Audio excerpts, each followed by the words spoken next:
Hello listeners, and welcome to today's episode of Wild Chicago. Today, our caravan will head to one of Chicago's most culturally rich neighborhoods, Ukrainian Village. Located just northwest of the Loop, this area has been shaped by waves of immigrants, from Polish and Slavic settlers to a strong Ukrainian presence that emerged during the 20th century. Once a working-class hub for factory laborers, Ukrainian Village has transformed over the years, with gentrification bringing new life while still holding on to its deep Ukrainian roots. From the Ukrainian National Museum to the iconic St. Nicholas Cathedral, we'll explore the rich history, evolving demographics, and vibrant culture of Ukrainian Village. Right now, we're on Chicago Avenue, which is a major street in Ukrainian Village. There's also a lot of small businesses in this area. Speaking of, let's go check one out. We're here in Ukrainian Village at WBK Accounting. Let's go talk to the owner. Hi. Hi, I'm Jerry Critch. Nice to meet you. Thanks for being on the podcast.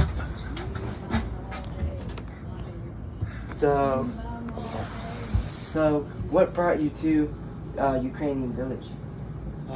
Actually, my father came to Ukrainian Village in 1955 and opened the office here. I graduated and came here in 1975. So we were already established in Ukrainian Village. I'm not positive why he came. Honestly, he grew up in Bridgeport, and I'm not sure exactly how he ended up. It might have been the language. Speaking Polish is Ukrainian is a very similar language. Right. It's interesting. Well, like in the last couple years, have you noticed a change in? There's been a big change in the neighborhood. Back in the 70s, the neighborhood was a working class neighborhood. That was it, originally. And there were some nicer homes built by small beer barons.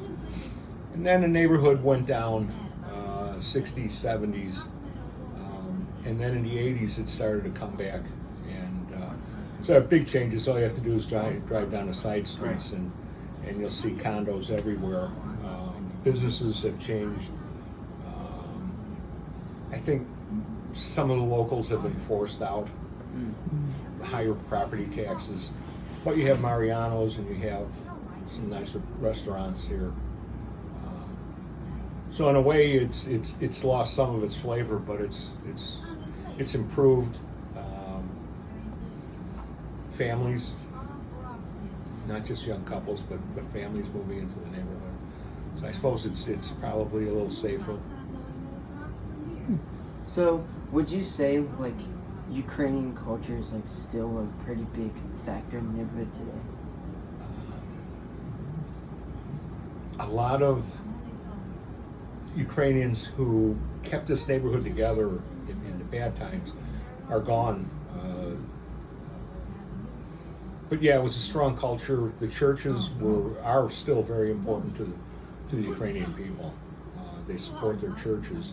And the churches were a big part of holding the neighborhood together all those years. We're here at the Ukrainian National Museum. This museum is located in a residential part of the neighborhood. It's really interesting to see that one neighborhood has its own museum, and the museum gives a very interesting look on the culture of the area. We're here in the residential area of Ukrainian Village, and as you can see, there's a good mix of old and new around here. Over here, there's a resident who's supporting Ukraine. Why don't we go see if there's any residents that'll talk to us? I'm here with Mr. Swan, who's a resident of the Ukrainian Village area.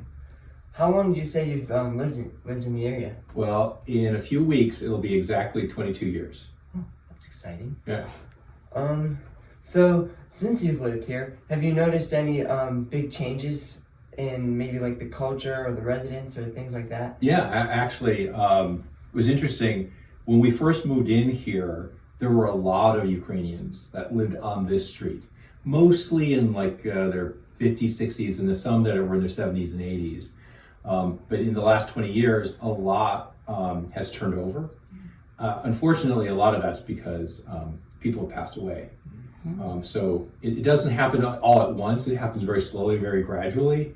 But now I would say the majority of the people that live on the street are not Ukrainian. Right. So you'd say like the gentrification of the area is a pretty big factor. Yeah. Interestingly, the people that have moved in are affluent. They send their kids to private schools, things like that. The folks that lived here when we first moved in, almost all of them sent their kids to the local public schools. So yeah, definitely some gentrification has gone on. But yeah, so most of the houses here are the way they were when they were first built, which is actually kind of cool. So speaking of like the original buildings and things, would you say that there is any special like landmarks, like original landmarks or restaurants that are like special to the area? Yeah, one thing that's really special to this area is you can't walk 2 blocks in any direction without coming across a church. Not all of them are still churches, but there were a lot of churches in this neighborhood. Just down the street is St. Nicholas, which is a Ukrainian Orthodox church. Just north of here is the Moorish Science Temple. There are many different religions and denominations all around this neighborhood. So that's really interesting. And some of them are now being converted into housing. So there's a condo association that is in the church that's just at the end of Walton Street here. But yeah, this neighborhood, in the neighborhood, like in the side streets, it's almost all residential. There are a few commercial buildings, but outside on the main streets like Chicago Avenue, Damon Avenue, Division Street, a lot of restaurants. And when we first moved in, there were a few Ukrainian restaurants still here. There are not as many quite now as there were, but there's still a few. Up on Division Street, which is sort of the north boundary of the Ukrainian Village, there are a lot of really hip and really cool restaurants.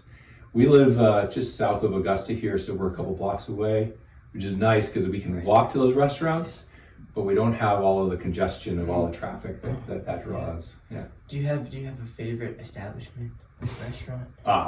So that's hard because there's so many good ones, right? And we like to just frequent a lot of different things. But I always try something new. But my favorite one, my favorite Ukrainian one is Kasia, that makes the pierogies. They get sold in some of the neighborhood grocery stores, but they actually have a store here on Chicago Avenue that's really close by. And there's a nice bakery down there too, Ann's Bakery, which is great. We also went there. Oh yeah. Yeah, cool. That's pretty exciting. Well, that's it for today's episode. In this episode, we learned about the Ukrainian Village neighborhood, its history, culture, and evolving landscape. We interviewed a longtime businessman who's seen the changes from 1975 all the way to today, and a longtime resident who helped us understand what life in this neighborhood is all about. It's really interesting to see such rich Ukrainian culture survive for so long.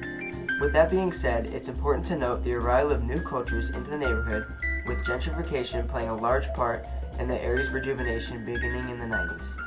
Well, I hope all you listeners learned something, or at least enjoyed watching. Thanks again, and see you next time.